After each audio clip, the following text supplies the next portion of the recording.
Autre augmentation spectaculaire, celle des prix de l'immobilier au Pays Basque ces dernières années. Une région victime de son succès où les touristes investissent massivement pour acheter des résidences secondaires. Conséquence, les habitants sont démunis et disent ne plus avoir les moyens de se loger. Le reportage d'Ulysse Caillou. C'est une vue de Biarritz dont on ne se lasse pas. Que l'on soit touriste ou né ici, comme Myrène Chou-Oléon. J'ai la chance d'habiter cette région. Quand je viens ici, c'est pour me ressourcer. J'adore la plage, j'adore venir avec mes amis. Mais ce cadre de vie est un luxe que la jeune Basque ne peut plus s'offrir. À 27 ans, cette salariée en CDD dans un centre de vacances de Biarritz est retournée vivre temporairement chez sa mère, à 30 km de son lieu de travail. Tu fais quoi? Mais non, je regarde toujours les annonces. T'as trouvé quelque chose? Non, rien. Comme d'hab. C'est étonnant. Son budget, 450 €. C'est tout ce qu'elle peut se permettre avec 1200 € net de salaire et ainsi respecter la règle des 3 fois le montant du loyer fixé par les bailleurs.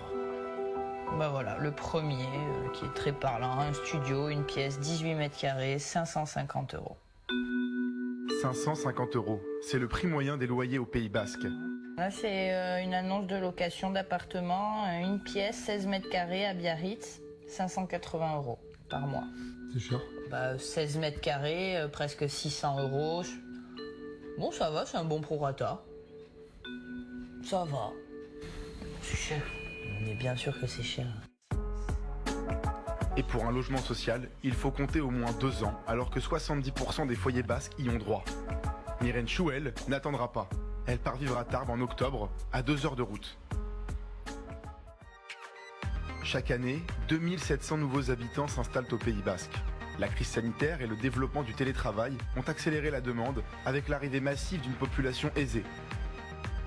En 10 ans, le prix du mètre carré est passé de 3 000 à 6 000 € en moyenne. Et au cœur de ce marché, une profession est l'objet de toutes les tensions. Alors, nous sommes en train de visiter un studio de 28 mètres carrés dans le centre-ville de Saint-Jean-de-Luz. Ce studio, Vincent Poulou, agent immobilier, l'a vendu 230 000 €. Donc l'appartement, il faut le réformer, hein. Il est dans un état pas très glorieux. Soit 8 000 € le mètre carré, sans compter le coût des travaux, visiblement nécessaires. Cet appartement, on l'a vendu en quelques jours. Ça vous étonne pas? Non. Aujourd'hui, il y a une telle demande sur le marché que quand on vient vers la vente de ce type super bien placé, il part très vite. Jusqu'ici, les propriétaires louaient ce bien à des locaux. Mais voyant sa valeur presque triplée en 3 ans, ils ont préféré le vendre. Oui, je vous appelle par rapport à la visite d'hier. Vincent Poulou dirige l'une des 160 agences de la côte basque, souvent accusée de gonfler les prix. Un raccourci selon lui. On accompagne le marché, on ne le fabrique pas. On n'est pas là en train de faire monter les prix. Nous n'avons aucun intérêt à ce que les prix montent. Il faut savoir qu'on a beaucoup plus d'acheteurs. Le volume d'acheteurs à 100 000 € est beaucoup plus important que le volume d'acheteurs à 1 million d'euros. Ce serait donc à l'État de modifier la fiscalité. Quelqu'un qui loue à l'année aujourd'hui, en France et au Pays Basque en l'occurrence, n'a aucun avantage à louer à l'année. Alors que la location classique est taxée au premier euro, la touristique bénéficie, elle, d'un abattement fiscal qui peut atteindre 23 000 € par an. Un mécanisme qui fait débat. Au cœur du Pays Basque, dans le village de Bunus, la question du logement a toujours été une priorité, et cette année plus encore. Du reste, c'est un lieu commun que de le dire, les prix immobiliers s'envolent. Notamment pour des élus locaux à court de solutions. Il faut faire en sorte que les avantages fiscaux que les propriétaires ont pour les locations de tourisme disparaissent et qu'on favorise davantage la location longue durée, mais pour des permanents, c'est-à-dire pour des personnes qui ont besoin de vivre au Pays Basque et d'y travailler.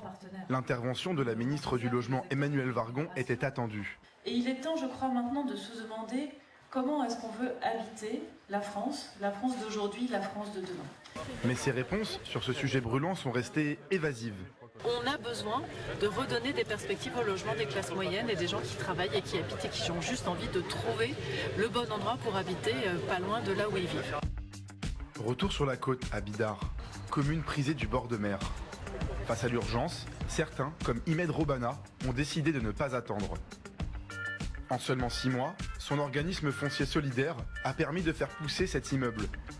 Ça a été permis également parce que la ville de Bidart, qui était une des premières villes qui a compris le dispositif et l'intérêt du dispositif et a fait un effort pour qu'on ait le terrain à un prix raisonnable, c'est ce qui nous permet aujourd'hui de vendre à des prix de 2 250 € du mètre carré, là où le prix du marché dans le secteur, en fait, il y a plus de 6 000 €.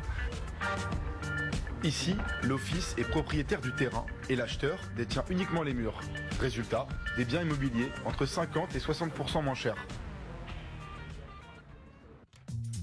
À 34 ans, Alexandre Itouria, Vous allez bien? Oui. Ouais. Père d'un garçon de 10 ans, est l'un des 8 heureux élus à avoir bénéficié de ce dispositif, le bail réel solidaire.